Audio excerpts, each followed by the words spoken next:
48 hours. That's how long one frame took last Tuesday. Not a VFX shot for a Marvel movie. Not some Pixar magic. A chair.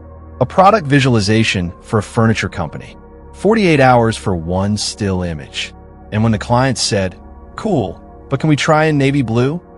Do you know what that meant? Another 48 hours. Another 2 days of your life, gone, staring at a progress bar crawling slower than airport Wi-Fi. If that story makes your stomach clench, good. It should. Because that artist?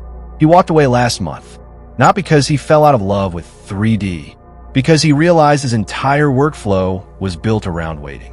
And in 2026, waiting isn't patience. It's a competitive disadvantage. By the end of this video, you're going to understand why Unreal Engine 5 isn't just a nice-to-have anymore. It's not a trend, it's not a game dev thing, and it's definitely not the easy way out. It's the new baseline. And if you're still rendering the old way, you're not being a purist. You're being left behind. But first, we need to talk about the real cost of that progress bar.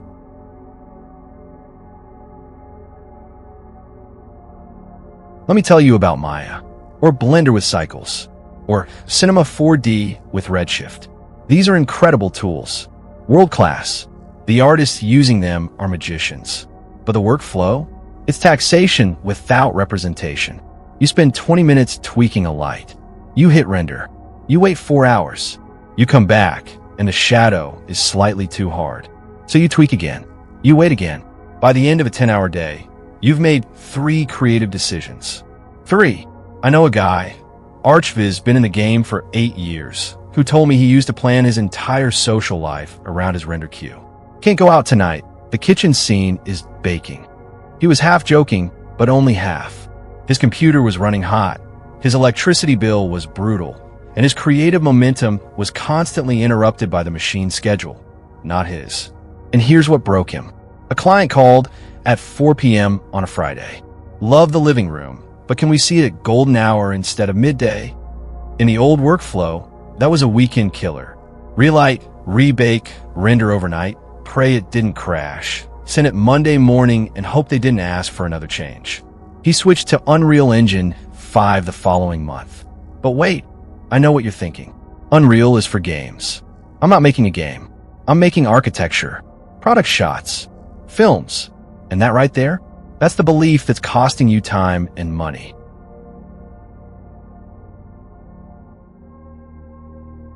Listen, Unreal Engine 5 stopped being a game engine 2 years ago. I know it still has engine in the name. I know it was built by Epic, but what it actually is now, it's a real-time production environment. And if you haven't opened it since 2022, you genuinely don't know what it can do. Lumen, Nanite, path tracing, movie render queue. Let's break this down because these 4 things just ate half the industry's lunch. Lumen is real-time, global illumination. Move your sun and the bounce light updates instantly. No baking. No build lighting button that locks your machine for 6 hours.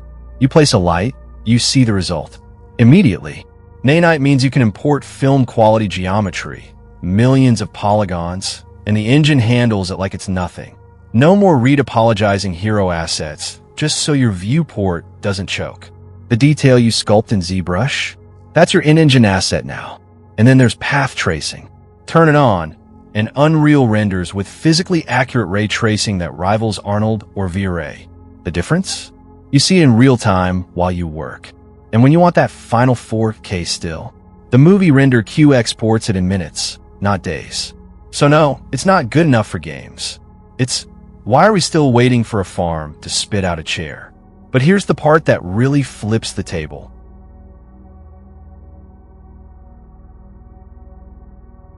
There's a studio in Vancouver. I won't name them, but they're mid-size, do a lot of commercial work, and they used to run a render farm of about 15 machines. Big room, loud fans, expensive electricity, constant maintenance.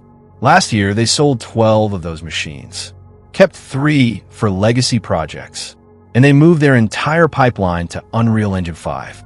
The result? They're delivering projects in half the time. But that's not the interesting part. The interesting part is what happened in client reviews. They used to send stills. Clients would mark them up. Brighter here, darker there, different material on the sofa.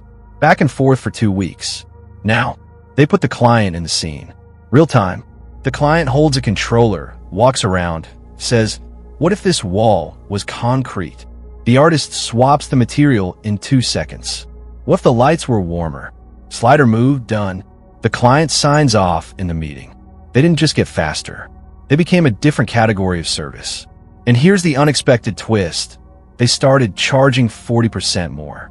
Not because Unreal is expensive, but because real-time iteration is a premium product now. Clients will pay extra to see their changes happen while they watch. So when people tell you Unreal is just for games, tell them that Studio just fired their render farm and bought a boat. Metaphorically. But okay, I hear the objection.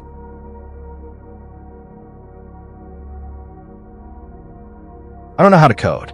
I'm an artist. Real talk? Neither do most of the people killing it in Unreal right now. Blueprint is Unreal's visual scripting system.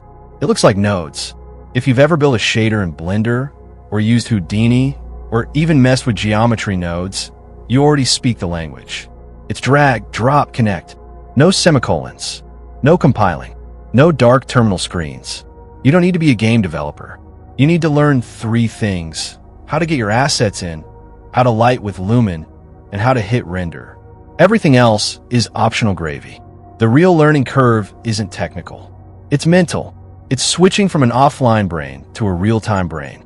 In offline rendering, you light for the camera. One angle, one moment. In real time, you light for the space. The whole thing. Because your client might look anywhere. In offline, you render a frame, then comp it, then color grade it. In Unreal, you build the look-in engine, and what you see is what you get. It's not harder. It's just different. And the artists who make the switch in 2026 aren't necessarily smarter than the ones who don't. They're just less willing to wait.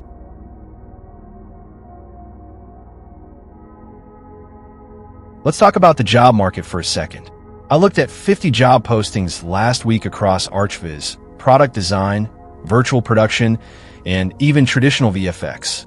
You know how many listed Unreal Engine experience as either required or strongly preferred? 41. That's not a niche anymore. That's the default. Automotive companies are using Unreal for car configurators. Fashion brands are doing real-time runway visualizations. Film studios are using it for pre-vise that looks better than final renders from 5 years ago. And here's the kicker. Clients are starting to expect it. They're seeing real-time demos from competitors, and now they want to know why your turnaround is 5 days for a material swap. The cost of not knowing Unreal in 2026 isn't that you'll never work again.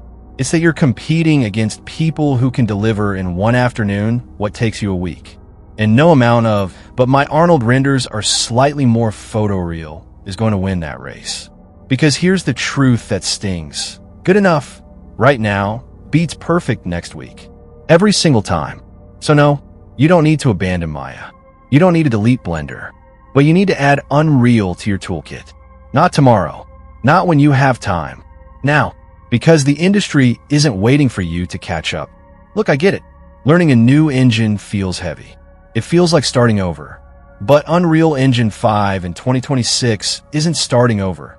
It's upgrading from a bicycle to a motorcycle. Same roads, way less pedaling. If this video lit a fire under you, here's what to do next. Hit that subscribe button. Because this channel is where we talk about the tools and workflows that actually matter in 2026. No fluff, no nostalgia for workflows that died 3 years ago. Just honest breakdowns of what's working right now. Drop a comment and tell me, are you already using Unreal or are you still on the fence? And if you're on the fence, what's the one thing holding you back? I read every comment, and your questions shape what we cover next.